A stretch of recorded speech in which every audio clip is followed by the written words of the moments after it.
So hello, everybody. I'm Heather Young, head facilitator at True North, a place for self-directed learning. And I am here with Sushila Wood today to talk about the wonderful experience and journey of having children who we've chosen an unconventional pathway for their learning. And Sushila is mother of three, 10, an 8, and 4-year-old. And she's also a writer and producer, a Waldorf teacher, an artist of life. And I'm very excited to have you here to speak with us today. Thank you for being with us. Of course, yeah, glad.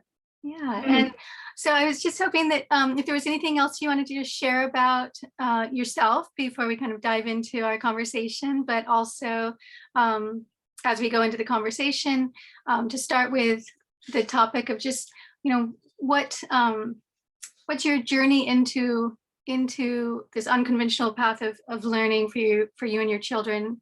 How did that happen? How did that unfold? What were some of maybe the original kind of nudges for you in that direction, and what did that look like for you? So I grew up in Australia, and I went to a small elementary school. Maybe there was 180 children, and I just always was very good at school, but always felt very dissatisfied, because in the first grade nobody really wanted to answer my questions. In second grade, I finished the reading program and was kind of just left to my own devices. You can read whatever you want. You're already the best reader in the class, so it doesn't really matter anymore.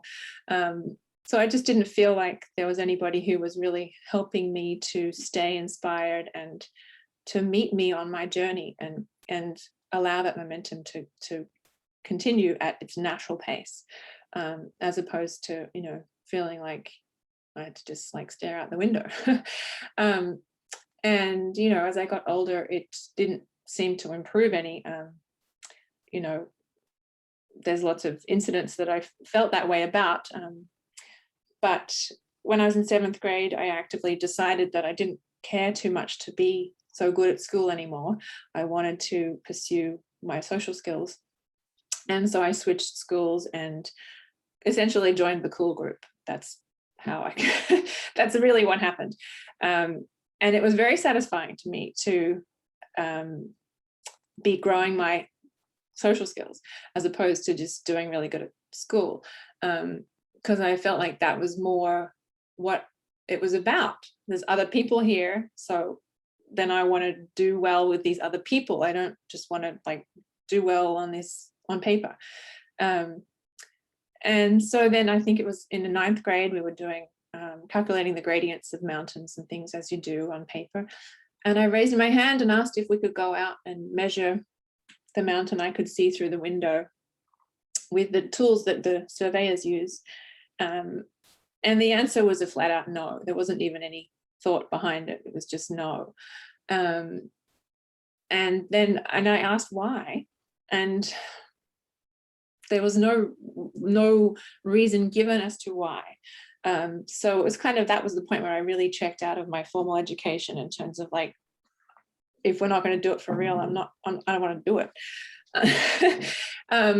Which was kind of a bummer, because especially mathematically, in every way I checked out, but most especially mathematically, because hey, I have this interest, I can see it from here, I've seen them using the tools on the road, and I'm not allowed to do that because, I don't know, budget, tools are not, who knows why, but it was clearly a no. And so, fast forward to the end of high school, I was very angry because I felt like there was no power given to me as a platform to sort of say, hey, you've been given all this menu of things to have an understanding of. Now the world's yours. I just felt like the opposite. I felt like I'd never been given the freedom to have a true sense of what might tickle my fancy, so to speak, in terms of what I wanted to pursue. So I took a year off studying after high school, and I said no to everything. My mother's like, oh, you have to do something, and I don't want, no. And finally I went to community college, and I did a 1-year course in marketing, advertising, and public relations. And it was so fun. We had to invent our own product. I mean, this should be done in high school too, but we had to invent our own products. And because we're all old enough, right? We invented a spritzer wine drink, from the labeling and the packaging and the whole marketing campaign behind it.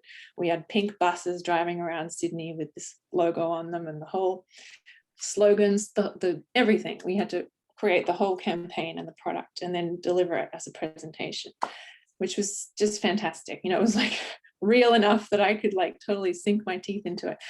And then I went to college after that, with the intent of becoming a filmmaker. I wanted to be able to work anywhere in the world. And so I did multimedia, and marketing was my major. And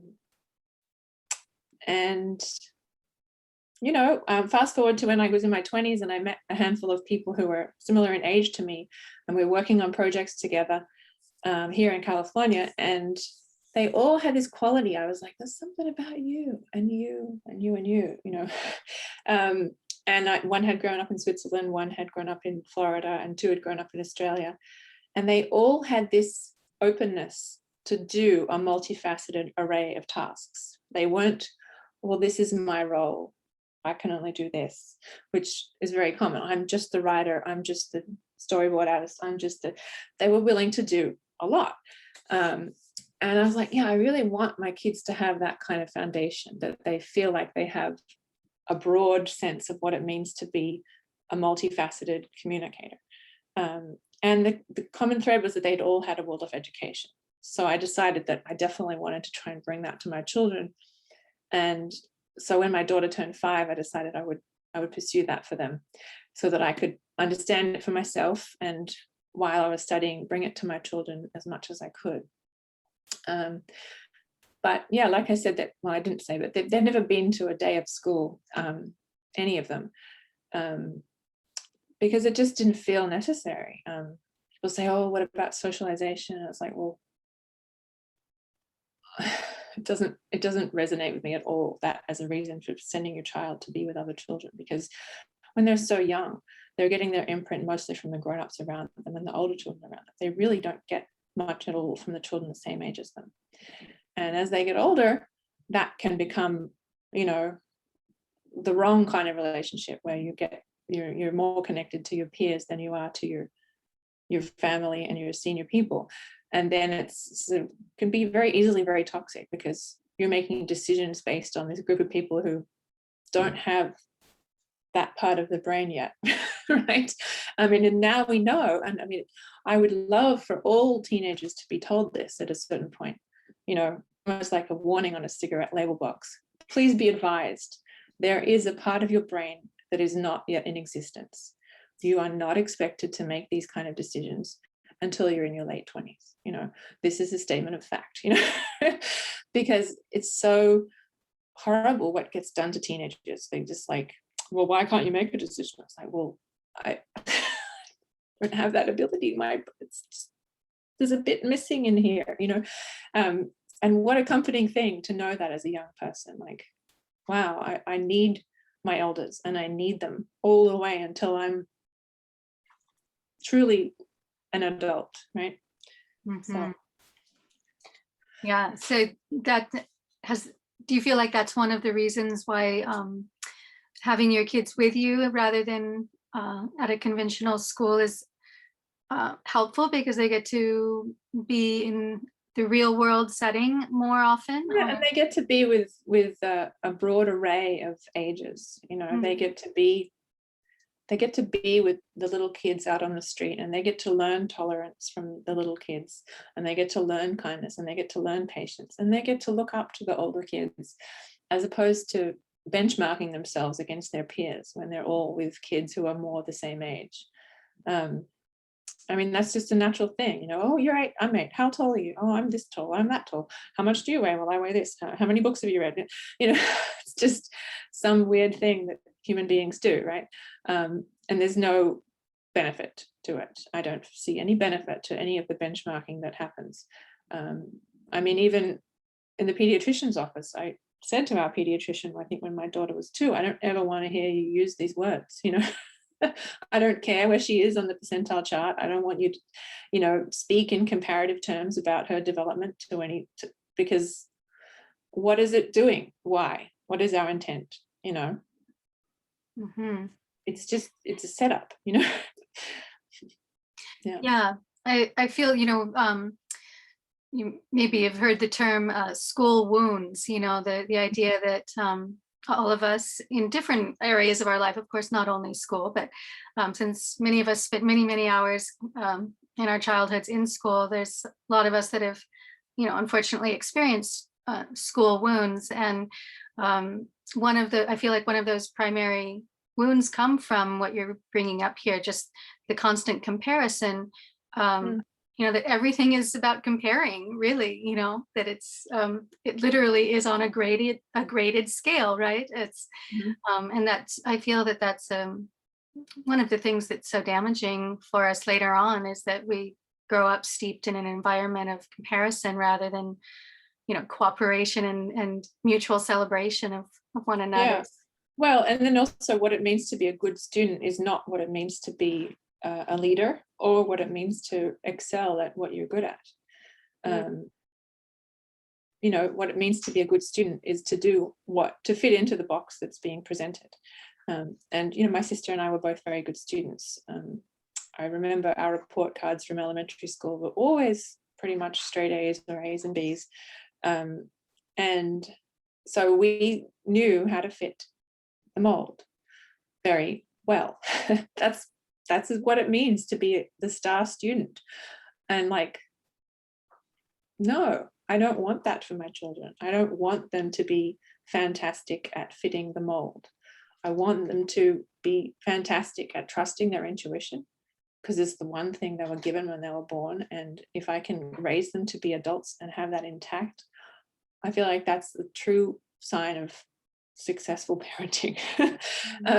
Because for most kids, by the time they're, you know, really very young, they already have disconnected from that feeling and that sense of trust and internal knowing.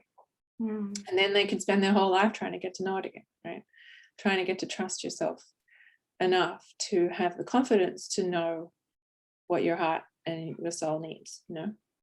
It's a gift, and every human being is born with that gift, right? That you look at an infant and you know they're in that place. They trust themselves, they trust their feelings, they're not questioning, right?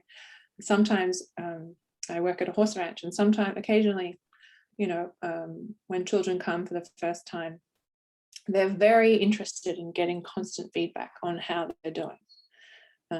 And a few months ago, there was 2 brothers that came, and the older boy was very, very, how am I doing? Am I doing it right? Am I doing it? Am I, you know, and he wanted me to be judging him. And I just said to him, well, how do you feel? You know, I mean, we weren't doing anything that was highly skilled on horseback. We were just taking a walk on the horses to get them used to, you know, that feeling of, and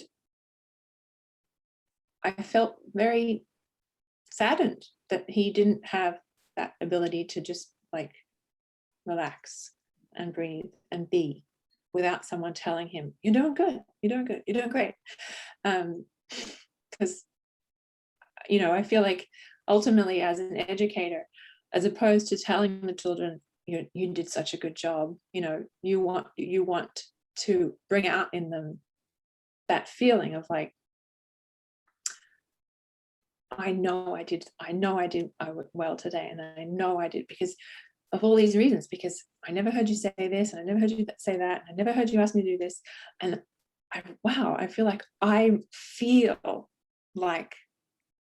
did the best I've ever done, you know, as opposed to being told you've done the best you've ever done.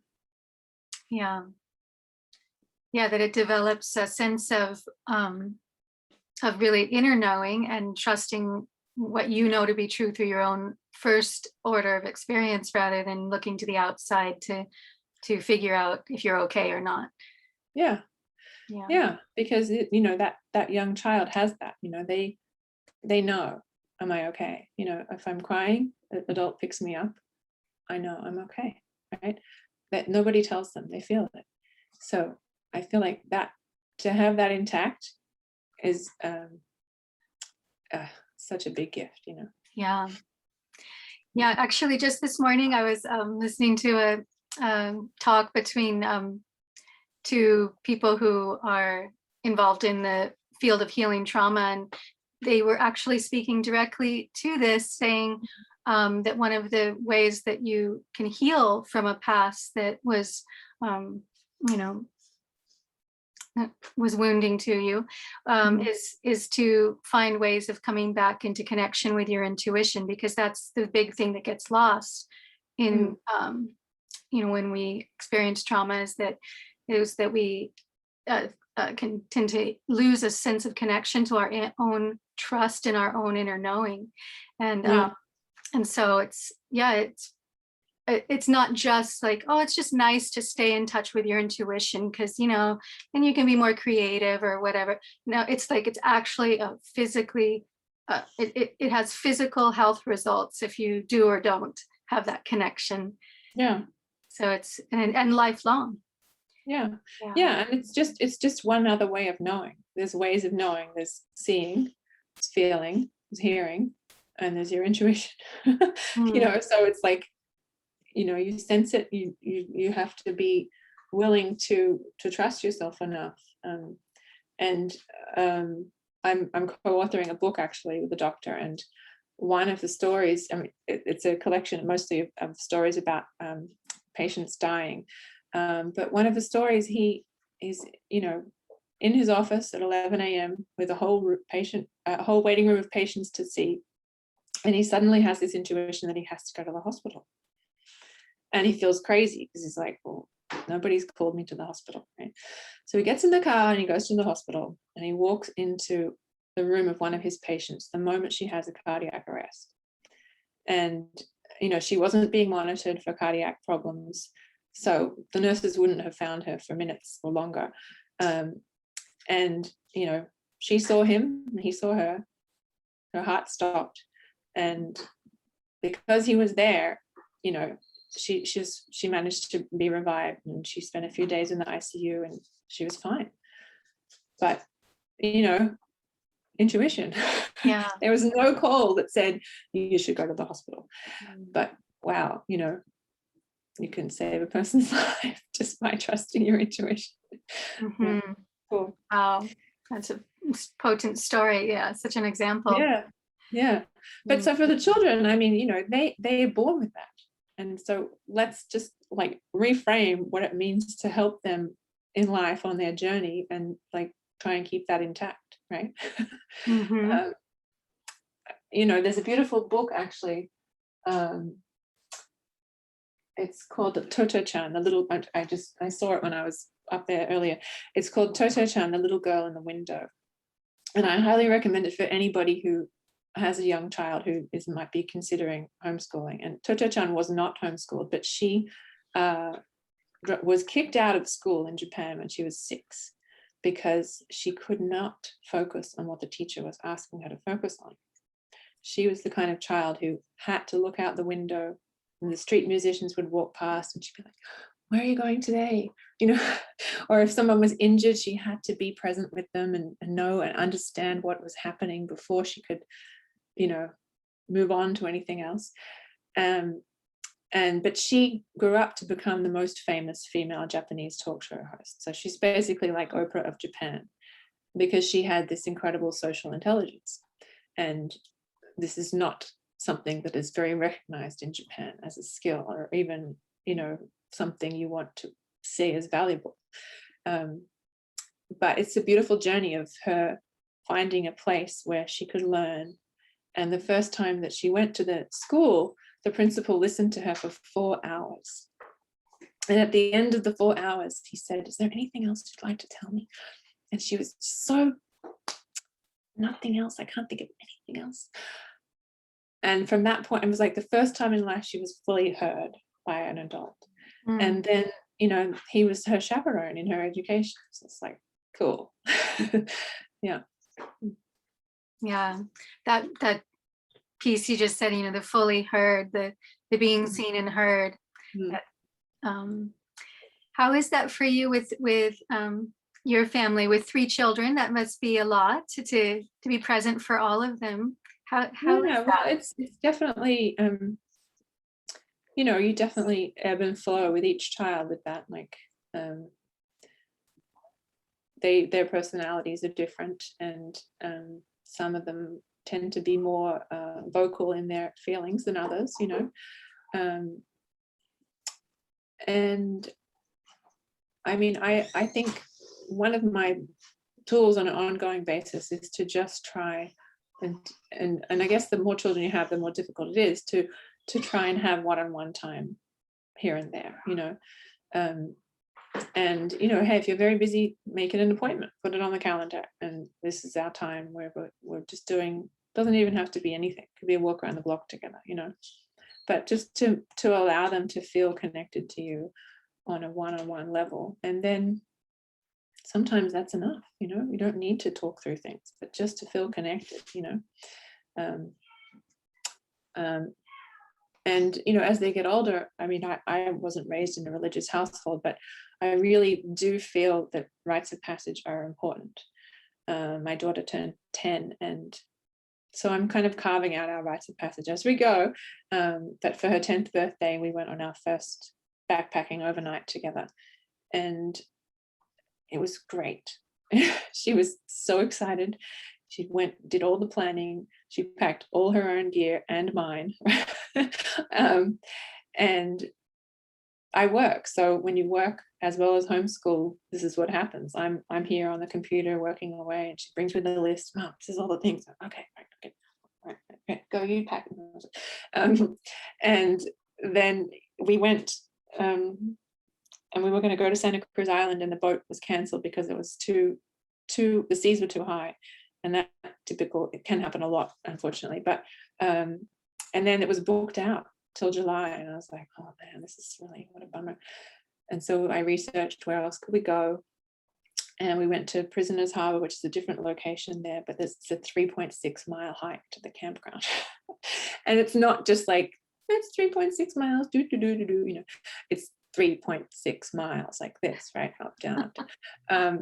And so we could only do one night because we had to carry all our own water, but we did it, and it was hard, but it was very satisfying for both of us. And it was my first solo overnight with her, and I've never done that. I've never been a backpacker, so it was a very good, connected, both of us learned a lot type of, and I think that's really a beautiful thing. I mean, a friend of mine, Susan Stiffelman, she wrote Parenting Without Power Struggles, and Parenting with Presence, I think, is the other book. But she talks about coming alongside your child, as opposed to, if you need something from them, or you want to get them, I need you to set the table, or I need you to put away your lunch, whatever it is. Instead of coming at them like, hey, blah, blah, blah, blah, come alongside them in the sense of like, make an effort to connect with them where they are, just like you would if you had a guest staying in your house. You make an effort to connect. You don't just sort of say to your foreign exchange student, come here now and do this. You first connect. And parenting, it's easy to, like, you take shortcuts, right? So it's easy to forget that effort to connect. But I think anytime that you can do that, you're becoming more human in your child's eyes, and you're treating them how you would want to be treated, as opposed to, barking out some chore list. And the same when it comes to learning anything that I don't know. I'm learning alongside her. Like, so this trip to the islands was very much a learning alongside thing of like, how much water do we need, and what's our menu, and how heavy can we carry, all this stuff. And I think it really helps to keep them inspired when you're learning alongside, because your authority as an adult is diminished, and there's a lot of humility. Like, her contribution was as valuable as mine. And what a delight that she could feel so empowered to basically organize it. I mean, apart from booking the tickets, she kind of did the whole thing, So it's cool. Yeah, that's it's a wonderful phrase, to come alongside. It's like that basic respect of just, that's something that I think about. My daughter's 17 now, so she really is she's not an adult yet, but we relate more in that way than when she was little. But it's always, I feel, been something that was so important to feel like, is this something, if in terms of relating, or not just speech, but all the ways of relating. For me, I would ask myself, is this something that I would say to a friend or another adult, or am I treating my child, because they're younger, in a way that I would never treat an adult, or an adult friend? And if I find that I would never say that to a friend or an adult, that I really, that was always a way of kind of checking myself of, oh, maybe I could figure out a different way of doing this. And then the children, and I have one daughter, but I've worked with children through the years, and I find like that the children always know, if they're being respected or not. They can immediately feel it. And I feel that often, that children, when they get older, especially, more towards the teenage years, they're pretty sick of not being respected by adults. And so they basically hand that same behavior back to the adults. And I just find that I think children that are raised with mutual respect, they maintain that relationship of mutual respect through their teenage years. You never hit that rough patch of like, oh my gosh, now they're a terrible teenager, that there's a lot of respect that comes from being raised that way, that is just sails them right through their teenage years. And like you mentioned earlier, I think speaking with kids who were I think maybe before we started recording, we were talking a little bit, and you said that you were with some people camping who had children that were not in conventional school. Yeah, I mean, that was my first introduction to homeschoolers as a population. I was living in Agora, and I heard about a group in Calabasas through a mutual friend, and they were going on a camp out to Sequoia, and I had never met anybody apart from my one friend who also had a 2-year-old. And we're like, well, let's do it. We didn't have any camping gear at all. So I bought a stove for $20 off Craigslist, which I still have. It still works great. To this day, it's our only camping stove, and that's like 8 years later. But so we went to Sequoia for, 4 or 5 days with this homeschool group. And I was struck by, the age range at the camp out was, I definitely had the youngest children. So the age range of most of them was sort of like 3 to 12. I think the oldest maybe was 11, but the 11-year-old, I had beautiful conversation with her just as two human beings. And it wasn't like I was the adult and she was the child. We were just having a conversation. And most of the time, wherever she went, she carried her 4-year-old sister with her on her hip, just because they were good like that. And they were just two sisters who were, 6.5 years apart. But and then it was like, wow, these kids are just so human, and they're not feeling like I'm here to judge them. They're not feeling like they're, the adults, it's not like, a lot of the times when you go to parties, it's like the adults are all over here doing stuff and the kids are all over here doing stuff. And there's really not much connection going on in between. The kids are only interested in the kids and the adults are only interested in the adults. It was completely not that at all. So it was this spectrum of interest, and they were very just a community, of individuals, not the children and the adults. And they'd arranged for a educator to come and pretend to be I forget whether it was John Muir or Alice Eastwood. There was two different occasions, because we went back, we stayed with the group, but so we had this educator come to the group campsite and pretending they'd stumbled upon us. Oh, I'm Alice Eastwood, and I'm looking for my travel partners, and have you seen them anywhere? And she's dressed in period costume. And Alice Eastwood, if you don't know, is a famous female botanist who I think collected the most plant species up until the early 1900s. Anyway, so just to have these experiences, like, I don't know who Alice Eastwood is. I grew up in Australia, right? And to be given this, like, wow, I'm learning, I'm just as interested as they are, framework of learning.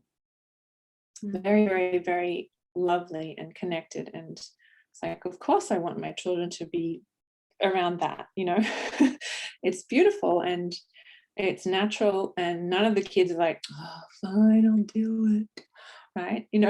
Just like, of course I want to do it, of course I want to dress up, of course I want to do everything, not because somebody's telling me to, but because I'm genuinely inspired by life. Yeah, that's fantastic. It makes me curious to hear a little bit more about what your days with your children are like, because I know you do all kinds of wonderful things together.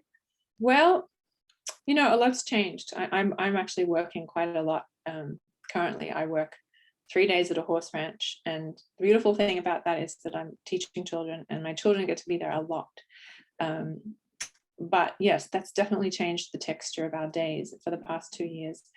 And prior to that, I would take them.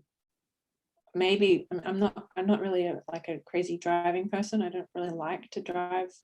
I mean, there's a lot of amazing things. I mean, I live in Santa Paula, so I'm actually equidistant between Santa Barbara and most of what you can do in LA. But there's a lot of amazing things out there to do. And I was just always like, when they were younger, I was like, maybe one a month. Like, I just can't bring myself to drive these epic drives, right? So, but we would just spend a lot of time in nature when they were younger, and learning just happens very naturally then. Last year, when the pandemic was really crazy and like, man, this is like, we can't do anything, I built a chicken coop, and I'm very proud of my chicken coop, because it was one of those occasions where I was like, well, I'm not working, and this is like, I can't go and spend $300 on wood at the hardware store, and I don't really like following plans in the respect of like the IKEA type instructions. I was like, so, and I'll go into this about curriculum too, because it doesn't jive with me to have this black and white printed thing that I'm going to go along step by step. So I put a notice on one of the free groups, does anybody have scrap wood? And someone in Upper Ojai who had rebuilt their house said, come, take as much as you want. So I drove up there and I filled my car totally as full as I could with wood, and just pieced it together, like kind of lay it out on the ground, lay out, because literally scrap wood, right? So like, okay, so here's the whole, this could be a wall. Well, maybe not that bit, but that. So this is like a puzzle, and the kids were part of that, and it was just a delightful thing. I was like, well, maybe then it has to be a flat so they can open and get the eggs and the whole, and I've never done anything like that before since high school. I mean, I loved wood shop in high school. But when you're a girl, by 10th grade, you're like, yeah, I guess I'm not really going to be doing this. This is not really going to be my thing. And maybe today it would be a little bit more like, well, hey, you can go into construction and you can be a construction supervisor and you can be an engineer, maybe a bit more today. But when I was in high school, it was like, I really like this, but I'm not going to do it. And that's just a bummer, right? Of high school or of education in general. Like, here I am in my late 30s, having a wonderful time building a walled structure with my children that is still standing a year later. One, check, like, tick that box, right? It's, it's a sound structure. It's very cool. I should send you a picture so you can put it up, because I'm very proud of it. But it was meaningful, it was useful, it was real. It checked all the boxes in terms of like an educational experience. that had a long-term purpose. We have 7 chickens and they're very much part of our daily life now.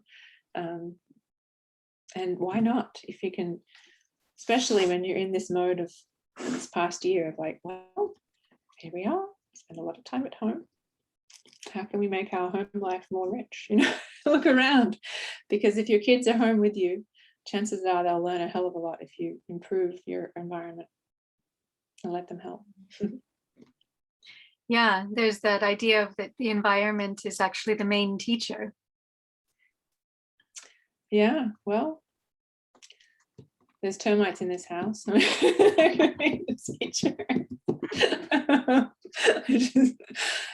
things yes, hey, it's true. Yeah, well, and I feel like that, being at home, if we are fortunate enough to have a healthy home environment, then the sense of belonging that we have when we're at home frees up a lot of our energy to really authentically learn whatever we pursue. I think for myself and a lot of children, not all people are like that, but for those of us who maybe are more towards the introvert side of things and maybe don't find being in social, in a room with 30 other children and a teacher particularly comfortable to our nervous system. I feel like for me, there was a lot of time and energy just spent negotiating the energy in the room, much less try to take in the content of whatever we were supposedly, learning. Well, okay, so let's just talk about that for a minute, because I honestly do not think that there's a single human being out there that is designed to operate and function well in that context. I just don't. I mean, you put 30 people in a room who happen to have a similar calendar birthday and expect them to ignore each other and pay attention to what's coming from one person. It's kind of sounds ridiculous, right? I mean, you could draw the Dilbert cartoon strip of that and it would be like, yeah, this is really kind of dumb. I experienced that on a smaller scale when my daughters wanted to do music classes, and I was like, well, we'll try this academy, and we went there, and maybe there was 8 other children in the room, but that was enough, right, for the frustration to be present. Like, my daughter's very good at the music, the instrument, and good at playing and all of those things, but the level of desire to connect with those around her was never permitted. It was never allowed. It was never like, yes, let's get this naturally out of the way. And obviously, if you're with students, there's a hummingbird outside my window. If you're with students for multiple years over time and they all bond together, then sure, it gets out of the way. But over this journey, that it was maybe a year that we were doing this, there came a day where she's sitting there at her keyboard and she's like, the time they're playing the thing, she didn't even play the thing, right? Because she's so willing to like connect with the other children, looking around, and I'm sitting next to her, and the teacher didn't notice. And the teacher came around and gave everybody a sticker, and I'm like, okay, this is not working for me at all, because my child is not doing what she's been asked to do, and you don't even notice. And what she really wants is to connect with all these other children, and I don't have a problem with that, but you do. So none of us are being satisfied here, and she's really not learning what you hope she'll learn, because what she wants to learn is about all these amazing other people that are around her.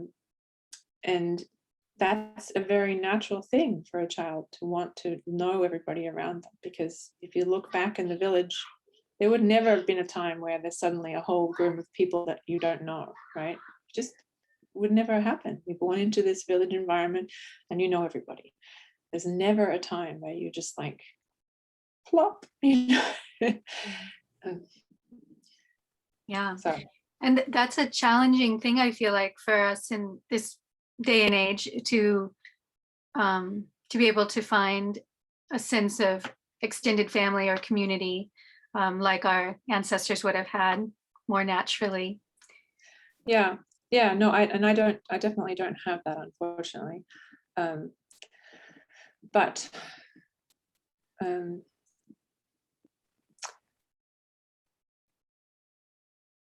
you know, you can't really replicate that very easily.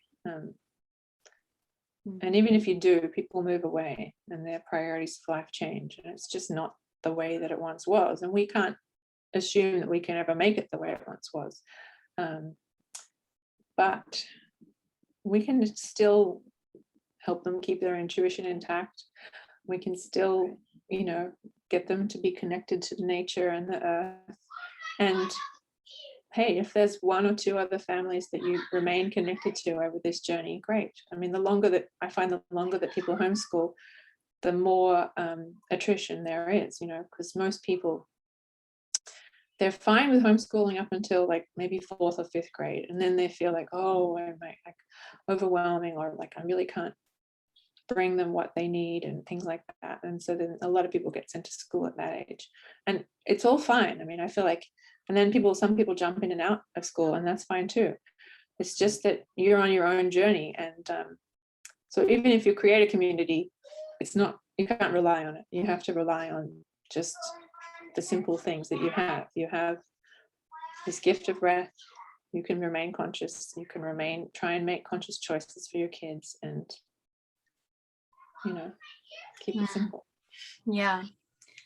I think that's so resonates with me, the idea of keeping it simple, because I think that's one of the things that maybe people who are contemplating taking their kids out of conventional school maybe have an idea that it's more complicated than it is. And it's not that it's not you know, learning is complex, life is complex, but you know, kind of paradoxically, it's the simplest thing. Oh, hi. Are we back? Are you there? You're muted, but Here we go. There. Now we're back. okay. Yeah. So So you were talking about people who want to maybe step out of conventional schooling and how it might seem daunting. Yeah. And you were mentioning earlier how, you know, you didn't like to do a lot of driving, and so you kept it simple. You didn't, you know, go here, there, and the other. And that was my approach as well. You know, the simple pleasures truly were the guiding principles. And you know, I feel like when we're raising our children, we don't know, of course, we don't know how life is going to turn out. We don't know how our children are going to turn out. But now that my daughter's as old as she is, I feel like I can look back, and I know from the experience of living it, that this simple life really is enough. You know, it really does bring the child up in a way that maintains it for the child. It maintains their access to the riches within, and that's all the complexity you need. You know, that's everything. And yeah, so just that idea of simplicity really rings true for me as well. Yeah, I mean, I would say if you're contemplating taking your children out of school and homeschooling, that you really have a lot of choice. You can find a curriculum that you resonate with and use that as a tool. You can allow them to have a whole year where you just don't impose anything on them and see what happens. Right? That's okay. And then you might find your own path forward together in a much more collaborative and peaceful way, as opposed to expecting them to follow a certain formula. Because when you're homeschooling, you're essentially saying, I am going to empower my child to find what resonates with them in terms of how they learn best. At least that's what I feel the intention of homeschooling is. It's not that you're doing a certain curriculum. And I mean, for some people it is. For some people, they want to teach according to a religious curriculum, or they want to teach according to something they've bought specifically that they really like. Totally fine. And, you know, you have complete freedom to choose that. But for me, especially when my daughters were younger, I found anytime I wrote a list of what we were going to do with times attached, I would fail. And it was like, well, I'm setting myself up here for failure, right? I'm setting myself up for failure just by writing what we're going to do today and putting times next to it, right? So it was like, don't write the times, just, okay, we're gardening, then we're going to take a walk, then we're going to have lunch. And I was never, I'm just ad-libbing here, but, you know, it was like, remove the times, and I was like, oh, wow. And also remove the quantity of things on the list to make it, I think if there's no more than 5 things that you're going to do in a day, that's plenty. Especially if one of them's lunch and one of them's dinner. And they're, you know, 12 or under, it's plenty of things. So yeah, you can make it up as you go along. And I found that at certain points, the girls really benefited from having it written. You know, we would use wooden, they're called water crayons, and you can write on the window or the fridge with them, and you can just wipe it off. So I would use those a lot and write on the fridge, you know, whatever that was happening that day. And sometimes it was really super simple. And in order for them to feel empowered and like they're part of the family, like lately for me, because I work a lot these days, it's me reminding my husband, please don't do the laundry, but get them to do it and help them do it. And then they're in it and they're living it, and they're like, okay, set the stove timer, it's going to go off in 21 minutes. When it goes off, we're going to go out to the washing machine and we're going to get it, we're going to put it in the dryer, whatever, we're going to hang it on the line. And then it becomes like they're living it, as opposed to somebody standing there saying, oh, you got to go fold the laundry, right? So you've given them the whole thing, right? As opposed to just a piece of the pie, like, here's the whole pie, you know. And then they feel very empowered and very successful when they're like, hey, I did the whole thing, you know. So yeah, it can be very simple in that regard. And it's like, allow them to be full participants in home life. My son has just turned 4, so, and he's my only son. And toileting when you're just 3 or whatever, you know, there's a lot of pee that winds up on the floor when you're a boy, right? And so my husband's like, oh, he's cleaning the toilet. And I'm like, the other day, I was like, hey, Byron, come with me, you know, and I pointed it out to him. And then I actually got him to clean it up, right? And then he totally was like, oh, yeah, I need to make more effort, right? Because he's the one who's having to clean it up, right? And that's such a simple thing, right? But gosh, an adult could easily spend 10 years complaining about that, right? As opposed to getting the child to do something about it. And a 3-year-old is capable of wiping the floor, no sweat. Yeah. So just every day has an abundance of opportunities for learning all kinds of very lifelong important things, right? I mean, someday when he's living with other people, they are going to be very happy about about what he learned when he was 4. Right. I mean, it's so different having girls and having boys, you know, and there's other things that I'm sure the girls don't notice, and he notices, and vice versa, and each to their own, they're individuals. Yeah. And what I hear in that too is just you know, the attunement that you have with your children. And in another talk that I was sharing with somebody, that came up the idea of that when we, you know, spend this time with our kids, because they're not at school and we're together more, that we stay more in attunement with them, because we're not, you know, apart 8 hours a day or whatever. Yeah. And that that's a major benefit to everybody, that the family life becomes more harmonious. And what have been some of those benefits for you? Well, I think that's a really big one for me. I mean, and that's one of the reasons why I wanted to start introducing rites of passage from my daughter, who's 10. I mean, she's probably not that close to puberty. She could be 3 years away. But at that point in my life, when I was in 7th grade, when I started my period, I was so disconnected from my mother that I didn't even tell her. And I had an older sister, so I was like, well, I've already lived through that with my older sister, and whatever, so nobody cares, and I didn't really need to tell anyone, and I know what to do, whatever. But as an adult, looking back, I feel like that's really sad, right? I didn't even feel like I wanted to share that with my own mother. And my mother is great, whatever, we've had our ups and downs and whatever, she's still very much part of my life. But I want my children to feel connected to me all the way. I don't want them to feel like they're more connected to, and of course, naturally it can happen in life, right? But I don't want the design of my life to intentionally make it that there's this other body of people I know nothing about, that they actually spend more of their focused present waking hours with than us, our family, because those people aren't trying to do the best thing by my children, but they're just other kids living their own life, right? That's not their job to do the best they can to be conscious and make good choices and all of that. They're just kids, right?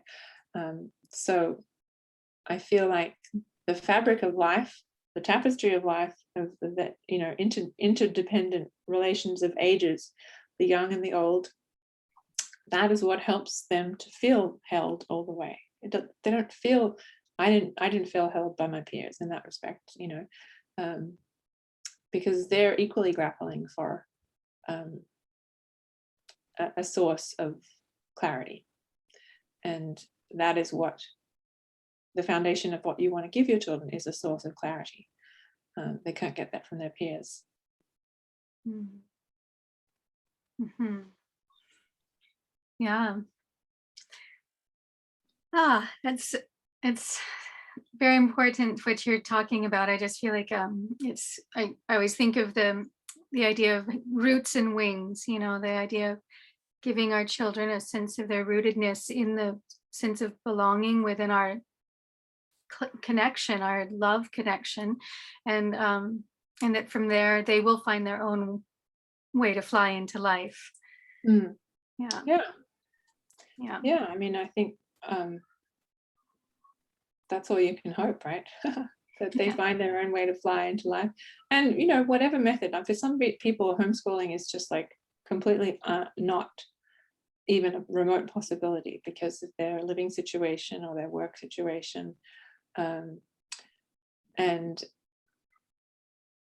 they can still give their children that same gift of clarity and that same gift of helping them maintain their intuition. I mean, I really feel like that's not an exclusive thing to do with homeschooling at all. That's just personal choices as a parent to be conscious and to be present in a certain way. But, by being with them more and being home, you just get to, fundamentally be more connected to them. Simple. Yeah. And that there's a lot of joy in that, that if you want to have children and have kind of maximize the joy that you can share with them during their years growing up, then it's a great lifestyle choice to be able to make if you are able to, and it feels right for your family. And a lot of people, I mean, they feel very kind of concerned that they want to keep their children at grade level.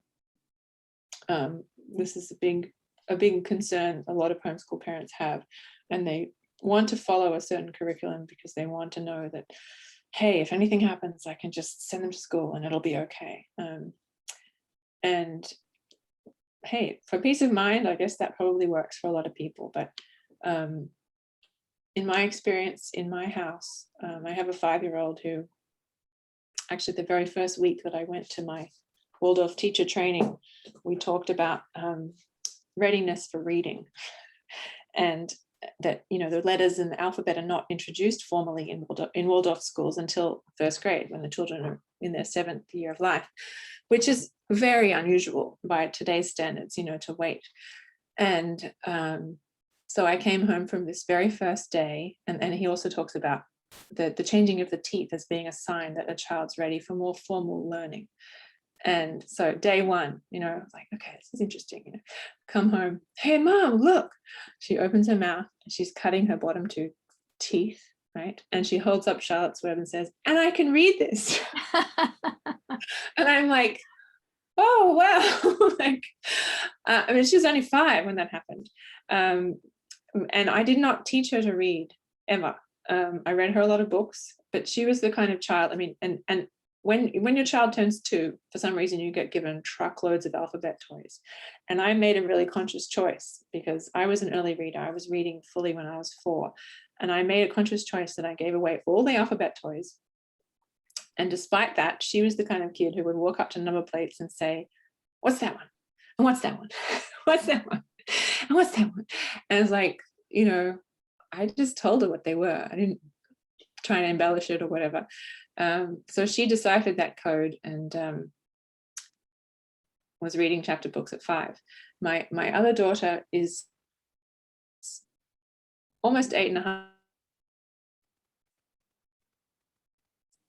She's much more interested in her incredible skills as an artist, and her incredible empathy and her incredible communication skills. And man, she is so interested in that, in reaching out into the world and connecting with other people, that to sit in the corner and read a book is like like my sister can read, so why do I need to, right? And that's very logical, right? Because you're like, well, that's efficient, right? She's really good at reading. I can do something else. So you see this, like, and sure, I mean, she's getting this. She can read, but it's not like this fluid romantic journey for her. It's just not. And that's okay. But there's just no, and also, and a lot of people worry about that. They're like, oh, but she's going to be in 3rd grade next year, la la la la, right? And my husband is one of those people who's worried about that, and because he's home more now than I am. And the other day he was saying to me, oh, I'm worried about that, And I said, one of the things I remember from when I was studying Steiner's works is he said, there's no greater gift that you can give a child than to not have them be fully reading until they're 12. And to contextualize that, what he meant was that they're being given the full experience of what it means to be a child without having to take in all the words in the world, right? And that was 100 years ago that he said that. There wasn't very many signs even in the world at that point, right? It was all mostly printed. But today, those signs are everywhere, right? So your experience of the world without having to receive all of that, I mean, it's like even more of a gift now than it was 100 years ago, I feel, for a child to be able to be fully present in the world without all of that extra. Mm-hmm. Yeah, like the second that we kind of stop seeing the world through wonder and we start just seeing the world by everything has a name now, Yeah. You see a tree, that's a tree, Yeah. And then kind of it's you there, that's where you stop. Then it's been labeled, on to the next thing. And yeah, to stay in that wonder. And for me, because I was an early reader myself, I remember waking up in the middle of the night and go to the bathroom and taking in all the words from the shampoo bottle. I didn't have a choice, it was just, they went in every time. Sodium lauryl sulfate and all these, like, don't know what that is, but I remember the words. And cereal boxes, just consume, and milk cartons, consume them. No choice, no, not a function you could switch off in your brain. So now in our house, it's like, I'm like really anti cereal boxes. I just like, I don't buy cereal boxes because I don't want that sitting on the table, like this, like involuntary input that you're receiving that is benign and just it sounds ridiculous, but it's a personal thing, it's personal.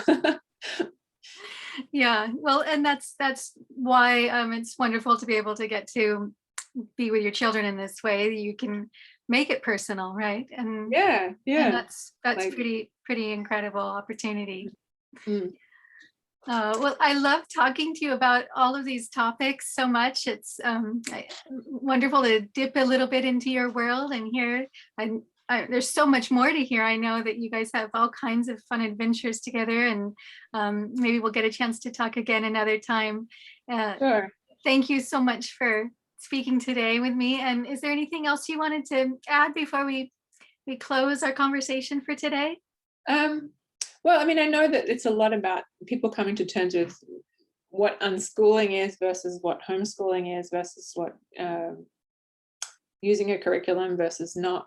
And I just think you need to think about it like a choose your own adventure book, because you can go from the spectrum of having a full curriculum to having nothing on a daily basis, and unschooling sometimes brings out the most incredible projects that you could never, ever, ever dream up as an educator yourself, as a parent, whatever. It's like way beyond your imagination of what you could ever come up with in terms of being passionate and inspired and excited and interesting and educational and fun and ticking all the boxes you could ever hope to tick. So yeah, it's an adventure. Yes. It's a wonderful adventure. Mhm. So, well, thank you so much, Sushila. And I know that our listeners later will be glad to get to hear from your experience. And you'll keep us posted on the book, I hope, that's going to be coming out that you're working on. And Yes, yeah, I will. It's been quite an amazing gift to work with. My writing partner is a doctor, and he was one of the top medical doctors in Westlake for 25 years, and he's retired just a year and a half ago after a 50-year career. So to just have conversations with someone like that on a regular basis has been an incredible gift to me, and then to be developing that work with him and learning together has been very, very, very nourishing to have. Because, when you say I'm a homeschooler, or when you say I'm a mom, like, it's the thing that happens when you become a mom, where you totally lose your identity for a period of time, right? Because you're like, I'm nothing, I'm just mom. And then you're like, nobody even really wants to know what else I'm interested in anyway. And then slowly you find that, oh, actually, I don't have to talk about my kids at all. I can talk about what I'm interested in, and you become a person again. So it's nice to be on this adventure and to be able to be your own person and have your own interests, as well as be present for your children. It's a gift. Yeah. And you're modeling that lifelong learning for them too. It's definitely true. Yeah. Oh, So that's much great. to learn. Yeah. Yes, so much to learn. Very grateful. Yes, thank you so much, Sushila. Right. I look forward to Okay. it next time. Take Thank good you. care. Take care. Bye. Bye for now.